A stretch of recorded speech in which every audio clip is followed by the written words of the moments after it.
कक्षा 6 गणित में आज बीजगणित के अंतर्गत प्रश्नावली 11.3 शुरू करने से पहले आज हम कुछ नई चीज़ों पे थोड़ा सा एक निगाह रख लें। आज हम पढ़ेंगे व्यंजक। हाँ, व्यंजक क्या होता है थोड़ा सा ही समझ लें। अभी हम पढ़ चुके हैं चर और अचर राशि, है ना। तो चर राशियां वो होती हैं जिनका मान बदलता रहता है, जैसे ए बी सी, हर पद के लिए मतलब हर सवाल के लिए इसका मान अलग अलग होता है। एल एम एन ऐसा कुछ तो भी, एक्स वाई जेड कुछ भी ले लीजिए, मतलब अल्फाबेट्स ले लीजिए या हिंदी के अक्षर ले लीजिए, है ना। ये सभी चर राशियां होती हैं क्योंकि हर सवाल के लिए इनका मान बदलता रहता है, मानते हैं। अचर, अच्छा वही अंक जितने होते हैं 1 2 0 1 2 3 4 ऐसा करके जो भी जितने होते हैं ये सब अचर राशियां कहलाती हैं, ठीक है। और एक चीज और भी पढ़ रहे हैं, संक्रिया।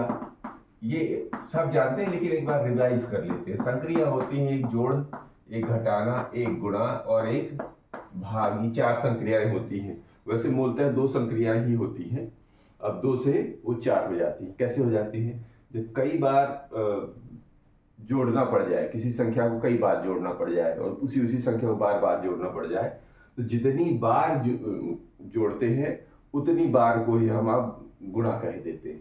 और इसी तरह घटाना क्या है? जितनी ज्यादा बार घटाने की इच्छा आवश्यकता पड़ जाए तो उस स्थिति से बचने के लिए हम क्या कर देते हैं, उतने बार घटाने को हम भाग का नाम दे देते हैं। इसलिए संक्रियाएं जो 2 थी अब 2 से बढ़कर 4 हो जाती हैं।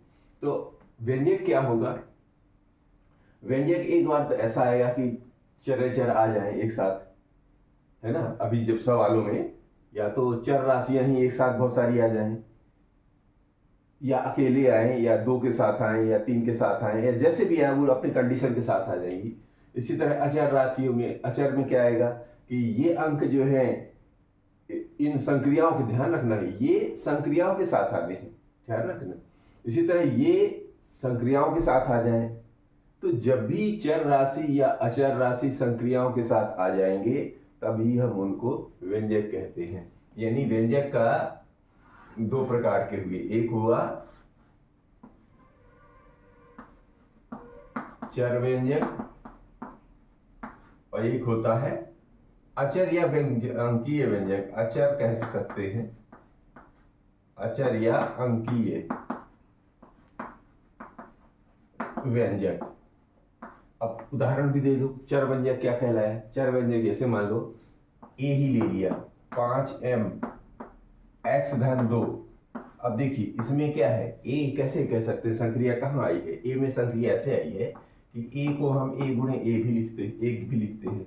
ए के साथ एक का साथ ये भाग भी लगा देते हैं, तब भी ए का मान एक ही रहता है। और कई बार ए के साथ इसमें घात भी लगा देते हैं, तब भी इसका मान वही रहता है ना। अब जैसे ये, तो ये ए जो है इस तरह आ गया। 5m कैसे? 5 के साथ गुणे का संक्रिया लगा हुआ है m के साथ, यहाँ पर तो साफ साफ दिख ही रहा है। अचर राशि में कैसे लिख सकते हैं? जैसे मान लो 3 धन 2, सीधे सीधे 3, सीधे सीधे 5 ले लिया और मान लिया ऋण 2, ऐसा कर कुछ तो भी आप अंक बना लीजिए। या इस तरह के अंक जब भी दिखें तो सिर्फ अंकों का जोड़ घटाना करने पर अंक ही प्राप्त होगा। ये तो पहले से अंक रखा हुआ है, ये भी एक अंक है और एक अंक घटा हुआ है, यानी अचर राशि ही आपस में घटी हुई। तो ऐसी स्थिति आ जाएगी तब अचर व्यंजक या अंकीय व्यंजक कहेंगे। तो इस तरह हमारा ये पाठ शुरू होगा, प्रश्नावली। तो ये उसकी कुछ मुख्य बात समझने की थी। अब हम लेते हैं प्रश्नावली 11.3 से शुरुआत करते हैं। चलिए 11.3 का पहला सवाल ले रहे हैं कि आप तीन संख्या है वो कंडीशन दे रहे हैं 5 7 और 8 से, यानी 3 अंक है हमारे पास, एक है 5, एक है 7, एक है 8 से संख्याओं वाले चर नहीं, मतलब अब केवल अंक ही लेना है। जैसे चराचर की चर्चा की थी ना हमने, उसमें चर नहीं लेना है आपको, केवल इन्हीं का इस्तेमाल करना है। तो जितने व्यंजक बना सकते हैं बनाइए। एक संख्या एक से अधिक बार प्रयोग नहीं की जानी चाहिए, केवल योग ध्यान रखना है। कंडीशन फिर आ गई, योग माने धन, व्यवकलन माने घटाना यानी ऋण वाला, और गुणन गुणन यानी गुणा चिन्ह का ही प्रयोग करना है। अब उदाहरण भी दे दिए उन्होंने, 3 संभावित व्यंजक, ये 3 संभावित व्यंजक, एक तो ये बना दिया उन्होंने 5 धन 8 ऋण 7 ब्रैकेट में, और 5 में ऋण करने पे 8 ऋण 7 कर लिया है, और 5 गुणे 8 धन 7 कर लिया है। अन्य व्यंजक बनाइए, बाकी अपने को बनाना है। चलो प्रयास करते हैं क्या क्या बन सकते हैं, अंदाज करते हैं। चलिए 5 7 8 है ना, तो चलो तो हम यहीं से उठाते हैं। पहला जितने बन जाए, कोई ऐसा नहीं बंधन नहीं है कि बिल्कुल आप बिल्कुल प्राण लगा देना, जितने बन जाए बना सकते हैं आप इजिली। अपने पास चिन्ह 3 ही है, एक धन है, एक ऋण है, एक गुणा है, ठीक है जी। और चौथे का नहीं इस्तेमाल करना, तो 5 धन 7 धन 8, एक तो सीधा सीधा चला गया, धन पे लगा लिया। दूसरा आप सीधा सीधा पहले सामान्य वाला पर एक बार धन लगा लीजिए, एक बार ऋण लगा लीजिए, कोई दिक्कत तो है नहीं। व्यंजक बनाना है, आपको धन में आता ऋण में आता, हमसे इससे कोई लेना देना, बस व्यंजक बनना चाहिए। तीसरा गुणे में लगा लीजिए, ये तो पूरा पूरा हो गया। अब एक आध मिक्स करके देख लेते हैं, ये लो जी मिक्स करते हैं। जैसे 5 ऋण 7 धन 8, यहां से मिक्स करना शुरू कर देते हैं। अगर ये आ भी जाता है तो कोई ध्यान मत दीजिए, आप अपने फ्लो में चलिए तो ज्यादा बेटर रहेगा। 5वां, ठीक है, एक ले लीजिए, 5 धन 7 ऋण 8, ठीक है। फिर ले लीजिए 5 गुणे 7 धन 8, अभी नहीं आया ना उसमें, ठीक है। यहां पर ले लीजिए 5 गुणे 8, ये वाला आ गया था, ऋण लगा लीजिए, ठीक है। ये भी ऋण में नहीं है तो ये भी ऋण वाला लगा लीजिए, यानी 5 गुणे 7 ऋण 8, ये भी ऋण नहीं है, ये भी लगा लीजिए। और देख लीजिए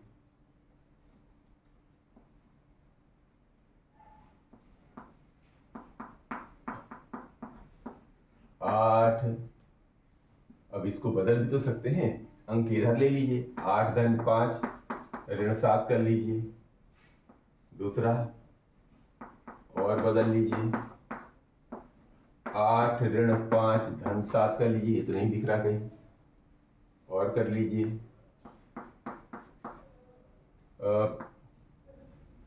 8 गुणे 5 धन 7 कर लीजिए, ये नहीं दिख रहा है, वो है 5 गुणे 8 धन 7 है, आप उल्टा कर दीजिए, क्या दिखे, व्यंजक तो है। तो 8 गुणे 5 ऋण 7 कर लीजिए, कुछ तो भी आप बना लीजिए, ऐसे पर्याप्त है। अगर और भी याद दिमाग में है तो आप बना दीजिए, इसमें कोई बंधन नहीं है। समझ में आ रहा है तो यही कहलाए, तो चूंकि इसमें देखेंगे कुछ भी हल करेंगे तो आपको अंक ही प्राप्त होगा, है ना, इसलिए अंकीय व्यंजक कहलाएंगे या अचर व्यंजक कहलाएंगे। ठीक बात समझ में आ गई। अब इसी को लेते हैं, इसी का दूसरा सवाल।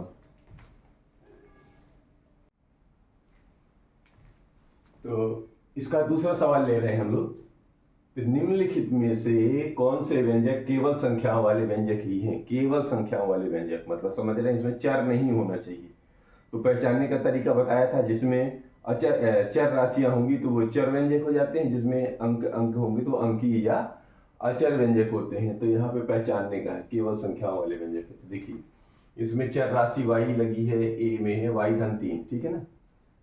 तो इसमें क्या है, चर भी है, एक अचर भी है, संक्रिया भी है, तो ये तो फेल हो गया। इसमें देखिए 7 गुणे 20 ऋण 8 जेड, यहां तक तो ठीक था, ये इसमें 8 जेड एक्स्ट्रा डाल दिया है तो ये भी फेल हो गया। यहां पर देखिए 5 ब्रैकेट मतलब गुणा, ब्रैकेट मतलब गुणा, ब्रैकेट में सबसे पहले ब्रैकेट वाले हल किए जाते हैं ना। तो 5 ब्रैकेट यानी कोष्टक 21 ऋण 7 धन 7 गुणे 2, देखिए इसमें कोई भी चर राशि नहीं आई है, इसका मतलब एक तो ये मिल गया, एक तो ये मिल गया। फिर ये पूरा सिर्फ 5 लिखा हुआ है, ये भी एक मिल गया। यहां देखेंगे, यहां पर लिखा हुआ 3x, 3 के साथ गुणा है x का, तो ये फेल हो गया। इसमें देखिए f में 5 ऋण 5n, यानी कि 5 में 5n घटा दिया, n लगा दिया, यहाँ पर चर लगा दिया, ये भी फेल हो गया। जी में देखिए 7 गुणे 20 ऋण 5 गुणे 10 ऋण 45 और धन p जोड़ दिया यहाँ पर, यानी चर लग गया, तो ये मतलब अंकीय व्यंजक नहीं रह गया, ये फिर कोई दूसरा मतलब चर व्यंजक में चला गया। तो कह रहे हैं कि निम्नलिखित में से कौन सी व्यंजक केवल संख्याओं वाले व्यंजक की है। तो केवल संख्याओं वाले व्यंजक, एक तो ये सी मिला है, एक डी मिला है, तो आंसर क्या लिख देंगे इसमें? लिख देंगे कि केवल सी और डी ही संख्याओं वाले व्यंजक है। इसका आंसर लिखेंगे जो हल यहां शायद दिखे ना, इसलिए इधर लिख देते हैं। केवल सी और डी, कौन? सी एवं डी ही, है ना, संख्याओं वाले व्यंजक हैं, संख्याओं वाले व्यंजक हैं। ये इसका जवाब होगा। बाकी क्वेश्चन बड़ा दिख रहा है, लेकिन जवाब इतना ही। तो आज दूसरा, कल से लेंगे तीसरे सवाल से।